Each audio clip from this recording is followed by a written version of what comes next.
Hey cine lovers, welcome back to So Cinematic YouTube channel. ನಾನು ನಿಮ್ಮ Yogesh. Finally Vijay Deverakonda ಅವ್ರದ್ದು ಹೊಸ ಮೂವಿ ಅಪ್ಡೇಟ್ ಬಂದಿದೆ. ಸೊ ಈ ಮೂವಿ ಹೆಸರು ಕಿಂಗ್ಡಮ್. ಈ ಮೂವಿದು ಸದ್ಯಕ್ಕೆ ಟೀಸರ್ನ ರಿಲೀಸ್ ಮಾಡಿದ್ದಾರೆ. ಈ ಟೀಸರ್ ಹೇಗಿತ್ತು ಅಂತ ಇದ್ರ ಬಗ್ಗೆ ಒಂದು ಸ್ವಲ್ಪ ಮಾತಾಡೋಣ. ಅದಕ್ಕಿಂತ ಮುಂಚೆ ವಿಜಯ್ ದೇವರಕೊಂಡ ಅವ್ರದ್ದು ಲಾಸ್ಟ್ ಹಿಟ್ ಮೂವಿ ಅಂತ ಅನ್ಸ್ಕೊಂಡಿರೋದು ಗೀತಾ ಗೋವಿಂದಂ. ಅದಾದಮೇಲೆ ಅವ್ರಿಗೆ ಪ್ರಾಪರ್ ಹಿಟ್ಟು ಅಂತ ಯಾವುದೂ ಸಿಕ್ಕಿಲ್ಲ. ಆ್ಯಂಡ್ ಅವ್ರದ್ದು ಲಾಸ್ಟ್ ಮೂವಿ ಫ್ಯಾಮಿಲಿ ಸ್ಟಾರ್ ಕೂಡ ಒಂದು ಆ್ಯಾವ್ರೇಜ್ ಹಿಟ್ ಅಂತ ಹೇಳ್ಬೋದು. ಎಕ್ಸ್ಪೆಕ್ಟೇಷನ್ ಏನು ಕ್ರಿಯೇಟ್ ಮಾಡಿತ್ತು ಅದರಷ್ಟು ಮೀಟ್ ಆಗಿಲ್ಲ ಅಂತ ಕೂಡ ಹೇಳ್ಬೋದು. ಆದರೆ ವಿಜಯ್ ದೇವರಕೊಂಡ ಅವರು ಕೂಡ ಅವ್ರ ಫಸ್ಟ್ ಮೂವಿ ಅರ್ಜುನ್ ರೆಡ್ಡಿ ಹಾಗೆ ಅವ್ರದ್ದು ಗೀತಾ ಗೋವಿಂದ ಮೂವಿ ಥರ ಒಂದು ಬ್ಲಾಕ್ ಬಸ್ಟರ್ಗೆ ಅವರು ವೆಯ್ಟ್ ಮಾಡ್ತಿದ್ದಾರೆ.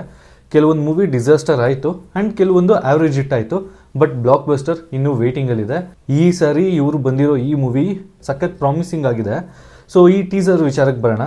ಫಸ್ಟ್ ಆಫ್ ಆಲ್, ಈ ಮೂವಿ ಡೈರೆಕ್ಷನ್ ಬಂದು ಜರ್ಸಿ ಮೂವಿ ನಿಮ್ಮೆಲ್ಲರಿಗೂ ಗೊತ್ತು, ನಾನಿ ಅವರು ಆ್ಯಕ್ಟ್ ಮಾಡಿದ್ದು. ಸೊ ಈ ಮೂವಿ ಡೈರೆಕ್ಟರ್ ಗೌತಮ್ ಅವರು ಡೈರೆಕ್ಷನ್ ಮಾಡಿರೋ ಆ್ಯಂಡ್ ವಿಜಯ್ ದೇವರಕೊಂಡ ಅವರು ಆ್ಯಕ್ಟ್ ಮಾಡಿರೋ ಈ ಮೂವಿದು ಟೀಸರ್ ಈಗ ರಿಲೀಸ್ ಆಗಿದೆ. ಈ ಟೀಸರು ವಿಜುವಲಿ ಸಖತ್ ಸ್ಟನ್ನಿಂಗ್ ಆಗಿತ್ತು. ಅಷ್ಟೇ ಅಲ್ಲ, ಇದ್ರ ಬ್ಯಾಕ್ಗ್ರೌಂಡಲ್ಲಿ ಒಂದು ನರೇಷನ್ ಹೋಗ್ತಾ ಇರುತ್ತೆ. ಸೊ ಅದು ಹೀರೋಗೆ ಎಲಿವೇಟ್ ಮಾಡೋ ಥರ ಒಂದು ನರೇಷನ್ ಹೋಗ್ತಿರುತ್ತೆ. ಆ ನರೇಷನ್ ಕೂಡ ಸಖತ್ತಾಗಿತ್ತು. ಆ್ಯಂಡ್ ನರೇಷನ್ ಕೊನೆಯಲ್ಲಿ ಎಂಟ್ರಿ ಆಗೋ ಹೀರೋ ಆ್ಯಂಡ್ ಅದಕ್ಕೆ ಸೆಟ್ ಆಗಿದ್ದ ಬಿಲ್ಡಪ್ಪು ಎಲ್ಲ ಸಖತ್ತಾಗಿತ್ತು. ಓಕೆ, ಮೇಲ್ನೋಟಕ್ಕೆ ಈ ಟೀಸರ್ ನೋಡ್ತಿದ್ರೆ ಗೊತ್ತಾಗೋದು ಇದೊಂದು ಪೊಲೀಸ್ ಅಥವಾ ಗೌರ್ಮೆಂಟ್ ಅನ್ಕೋಬೋದು ಆ್ಯಂಡ್ ಒಂದು ಕಮ್ಯುನಿಟಿ, ಈ ಎರಡರ ಮಧ್ಯೆ ನಡೆಯೋ ಕಾನ್ಫ್ಲಿಕ್ಟ್ಸ್. ಆ ಕಾನ್ಫ್ಲಿಕ್ಟ್ಸ್ ಮಧ್ಯೆ ರೈಸ್ ಆಗೋ ಒಬ್ಬ ರಾಜ. ಈ ಥರ ಒಬ್ಬ ರಾಜ ಆ ಕಿಂಗ್ಡಮ್ನ ಹೇಗೆ ಕಾಪಾಡ್ತಾನೆ ಅನ್ನೋದೇ ಇದ್ರದ್ದು ಆನ್ಲೈನ್ ಸ್ಟೋರಿ ಥರ ಮೇಲ್ನೋಟಕ್ಕೆ ಗೊತ್ತಾಗುತ್ತೆ. ಇನ್ನು ವಿಜಯ್ ಅವ್ರ ಕ್ಯಾರೆಕ್ಟರ್ ಬಂದರೆ, ಅವ್ರ ಕ್ಯಾರೆಕ್ಟರ್ ಇದ್ರೊಳಗೆ ಏನು ಡಿಸೈನ್ ಮಾಡಿದ್ದಾರೆ ಸಖತ್ತಾಗಿ ಕಾಣಿಸ್ತಿದ್ರು. ವಿಜುವಲಿ ಸಖತ್ತು ಅಥೆಂಟಿಕ್ ಆಗಿ ಅಪೀಲಿಂಗ್ ಆಗಿದ್ದರು. ಆ್ಯಂಡ್ ಅವ್ರ ಹೇರ್ ಸ್ಟೈಲ್ ಕೂಡ ಈ ಸತಿ ಚೇಂಜ್ ಆಗಿದೆ ಆ್ಯಂಡ್ ಡಿಫ್ರೆಂಟಾಗಿ ಕಾಣಿಸ್ತಿದ್ದಾರೆ. ಅರ್ಜುನ್ ರೆಡ್ಡಿಯಲ್ಲಿ ಇರೋಷ್ಟು ಮ್ಯಾನರಿಸಮು ಆ್ಯಟಿಟ್ಯೂಡ್ ಇದ್ರೊಳಗೆ ಇಲ್ಲ ಅಂದ್ರೂ ಬಟ್ ಅರ್ಜುನ್ ರೆಡ್ಡಿಗಿಂತ ಡಬಲ್ ಆ್ಯಕ್ಷನ್ ಪ್ಯಾಕ್ಟ್ ಈ ಮೂವಿಲಿ ನೀವು ನೋಡ್ಬೋದು. ಯಾಕಂದರೆ ಆಲ್ರೆಡಿ ಟೀಸರಲ್ಲಿ ಎಷ್ಟೊಂದು ವೆಪನ್ಸ್ನ ಬಳಸಿದ್ದಾರೆ.